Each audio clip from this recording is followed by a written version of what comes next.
दोस्तों ये अपने प्यारे भारत के लिए एक बहुत बड़ी खुशखबरी है और एक जियोपॉलिटिक्स जीत भी हुई है। रसिया और भारत दोनों परम मित्र हैं और दोनों ने मिलकर के श्रीलंका के इंटरनेशनल एयरपोर्ट को ले लिया है 30 सालों की लीग पर, यानी कि 30 सालों तक श्रीलंका का जो हम्बनटोटा एयरपोर्ट है उसको मैनेज करने का काम भारत और रसिया मिलकर के करेंगे। ठीक यहीं पर चाइना का हम्बनटोटा पोर्ट भी है और चाइना चाह रहा था कि ये जो हम्बनटोटा एयरपोर्ट है ये भी उसी को मिल जाए। अगर ऐसा होता तो भारत की एक बहुत बड़ी जियोपॉलिटिक्स हार होती, क्योंकि इस एयरपोर्ट के थ्रू चाइना भारत में एंटर कर सकता था। यहाँ पर चाइना अपना मिलिट्री बेस बना सकता था और भारत पर नजर रख सकता था। तो काफी मेहनत काफी कोशिश करने के बाद ये इंटरनेशनल एयरपोर्ट अब भारत का हो चुका है। तो इस वीडियो में हम लोग बात करेंगे कि ये जो श्रीलंका का हम्बनटोटा एयरपोर्ट है ये भारत के लिए कितना इंपॉर्टेंट है, इससे हम लोगों को फायदा होगा या नहीं होगा, आखिर क्यों भारत और रसिया ने मिलकर के इस इंटरनेशनल एयरपोर्ट को लिया। आइए जानते हैं कैसे ये हमारे लिए जियोपॉलिटिक्स विक्ट्री है।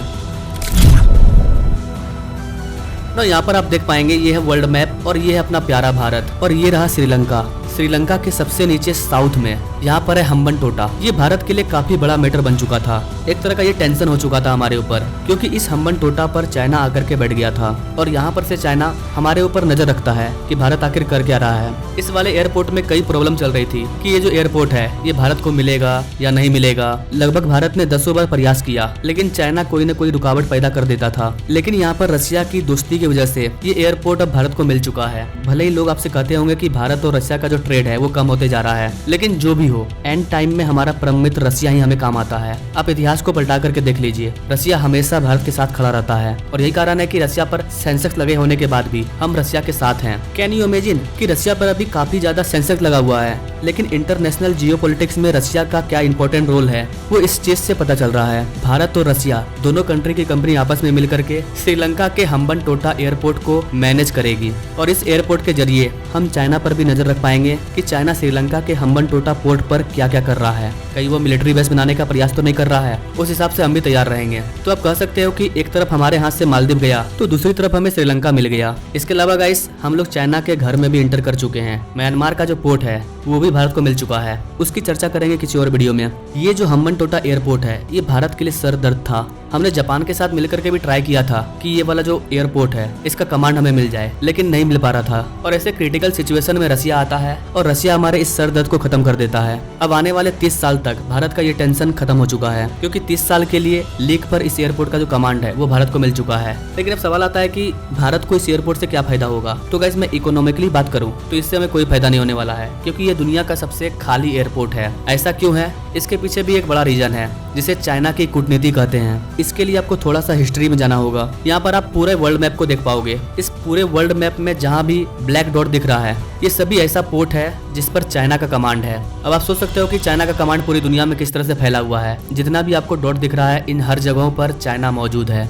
और ये सारे के सारे पोर्ट हैं। चाइना क्या करता है, किसी भी कंट्री में जाता है और बोलता है कि तुम्हें अपने देश का विकास करना है, हम पैसा देते हैं, खुल करके पैसा दे रहे हैं। और चाइना पहले उसे पैसा देता है और बाद में जब वो लोग उसके पैसे को नहीं लौटा पाते हैं तो चाइना बोलता है कि ठीक है तुम नहीं लौटा पाओगे पैसा, कोई बात नहीं, मुझे तुम अपना ये वाला पोर्ट दे दो 100 साल के लिए, 200 साल के लिए या हमेशा के लिए। और इसी कूटनीति को करते करते चाइना आज पूरी दुनिया में अपना विस्तार कर चुका है और ठीक वही चीज वो हिंद महासागर में भी करना चाहता था और उसने किया भी और सफल भी हो गया श्रीलंका के साथ। यहाँ पर हुआ ये था कि श्रीलंका की जो सरकार है वो अपने देश का विकास करना चाहती थी, तो उनको लगा कि ये जो हम्बनटोटा पोर्ट है इसको हम डेवलप करेंगे जिससे हमें काफी ज्यादा फायदा होगा, क्योंकि ये एक इंटरनेशनल रूट भी है और इस डेवलपमेंट करने के लिए श्रीलंका को काफी ज्यादा पैसा चाहिए था। श्रीलंका गया वर्ल्ड बैंक के पास और श्रीलंका ने बोला कि हमें हम्बनटोटा पोर्ट को डेवलप करना है, यहाँ पर हम्बनटोटा एयरपोर्ट भी बनाना है। वर्ल्ड बैंक ने कहा कि आप जितना लोन मांग रहे हो ये काफी ज्यादा है, आप अगर इतना रुपया यहाँ पर इन्वेस्ट कर भी देते हो तो इससे आपको फायदा नहीं होगा। वर्ल्ड बैंक ने साफ कहा था, लेकिन श्रीलंका नहीं माना। फिर यहाँ पर एंट्री होती है चाइना की। चाइना ने बोला तुमको पैसा चाहिए, कितना पैसा चाहिए बोलो, हम देते हैं, जितना पैसा लेना है लो,